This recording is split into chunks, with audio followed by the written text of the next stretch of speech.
നമസ്കാരം. ഉക്രൈനെ സഹായിക്കാൻ അമേരിക്ക രഹസ്യായുധം കൈമാറിയതോടെ കാര്യങ്ങൾ കൂടുതൽ കടുക്കുകയാണ്. പുടിൻ ഭ്രാന്തെടുത്ത് നിർണായകമായ നീക്കങ്ങളിലേക്ക് കടന്നു എന്നാണ് വിവരം. അതൊരു ചെറിയ നീക്കമല്ല, മറിച്ച് ആണവ യുദ്ധത്തിലേക്കുള്ള ഒരു ചുവട് തന്നെയാണ്. ഉക്രൈനിലേക്കുള്ള ആയുധ കൈമാറിയതിനു ശേഷം റഷ്യ ആണവായുധ പരിശീലനങ്ങൾ പ്രഖ്യാപിച്ചു കഴിഞ്ഞു.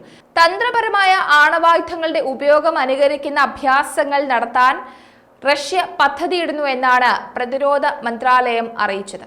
പ്രകോപനപരമായ പ്രസ്താവനകൾക്കും ഭീഷണികൾക്കും മറുപടിയായിട്ടാണ് ഈ പരിശീലനമെന്നാണ് റഷ്യൻ പ്രതിരോധ മന്ത്രാലയം പ്രസ്താവനയിൽ പറഞ്ഞത്. റഷ്യയുടെ തന്ത്രപരമായ ആണവ സേനകൾ പതിവായി അഭ്യാസങ്ങൾ നടത്താറുണ്ടെങ്കിലും തന്ത്രപരമായ ആണവായുധങ്ങൾ ഉൾപ്പെടുന്ന അഭ്യാസങ്ങൾ റഷ്യ പരസ്യമായി പ്രഖ്യാപിക്കുന്നത് ഇതാദ്യമാണ് എന്നുള്ളത് അടിവരയിട്ട് പറയണം.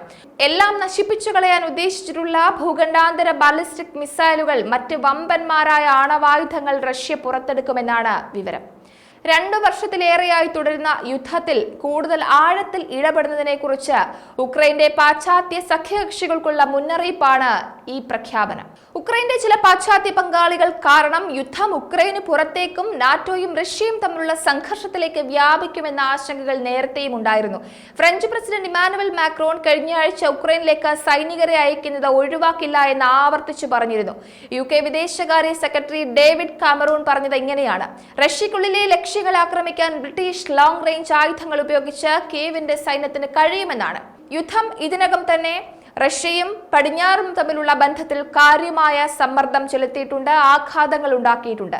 മറ്റ് രാജ്യങ്ങൾ ഉക്രൈനെ പിന്തുണയ്ക്കുന്നത് പുടിന് വലിയ രീതിയിലാണ് അരിശമുണ്ടാക്കുന്നത്. വലിയ ആക്ഷേപമാണ് പുടിൻ ഇക്കാര്യത്തിൽ ഉയർത്തുന്നത്. ഉക്രൈനിലുള്ള യൂറോപ്പിന്റെ സൈനിക പിന്തുണ റഷ്യൻ അധികാരികളെ അലോസരപ്പെടുത്തുന്നു എന്നുള്ളതാണ് എടുത്തു പറയേണ്ടത്. ഇത് അവരെ ആണവായുധ പ്രയോഗത്തിലേക്ക് വരെ പ്രേരിപ്പിക്കുകയും ചെയ്യുന്നുണ്ട്.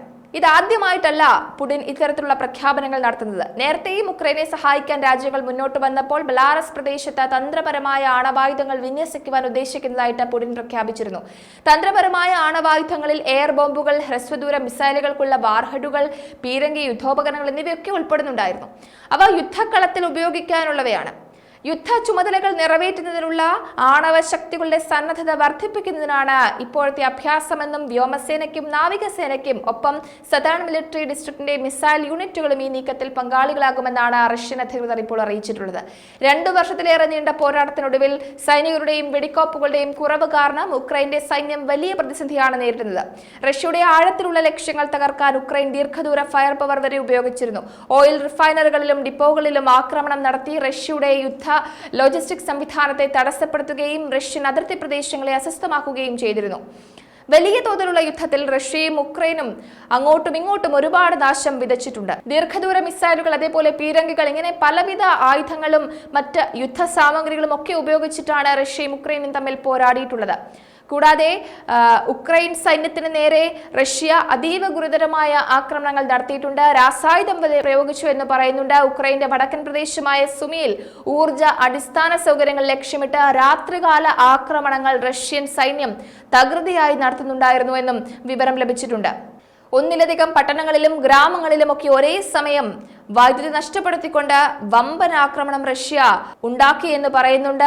അങ്ങനെ അങ്ങോട്ടും ഇങ്ങോട്ടും വലിയ തരത്തിലുള്ള ആക്രമണങ്ങളാണ് നടന്നുകൊണ്ടിരിക്കുന്നത്. പക്ഷേ ഇപ്പോൾ ഉക്രൈനെ സഹായിക്കാൻ മറ്റു രാജ്യങ്ങൾ വരുന്നത് പുടിനെ വല്ലാതെയാണ് അതൃപ്തിപ്പെടുത്തിയിട്ടുള്ളത്. അതുകൊണ്ട് തന്നെയാണ് പുടിൻ വലിയ മുന്നറിയിപ്പുമായി രംഗത്ത് വന്നിട്ടുള്ളത്. ഉക്രൈനെ സഹായിക്കാൻ ആരും തന്നെ വരേണ്ടതില്ല.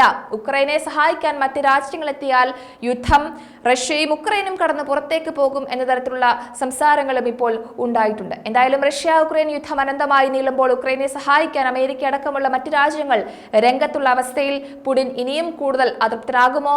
പുടിൻ ഇനിയും കൂടുതൽ ആക്രമണാത്മക സ്വഭാവങ്ങൾ അല്ലെങ്കിൽ നടപടികളിലേക്ക് നീങ്ങുമോ? ഒരു ആണവ യുദ്ധം ഉണ്ടാകുമോ എന്നൊരു ആശങ്ക വലിയ രീതിയിൽ തന്നെ ലോകത്തുണ്ട്. എന്താണ് സംഭവിക്കുക എന്നുള്ളത് നമുക്ക് കാത്തിരുന്ന് തന്നെ കാണാം.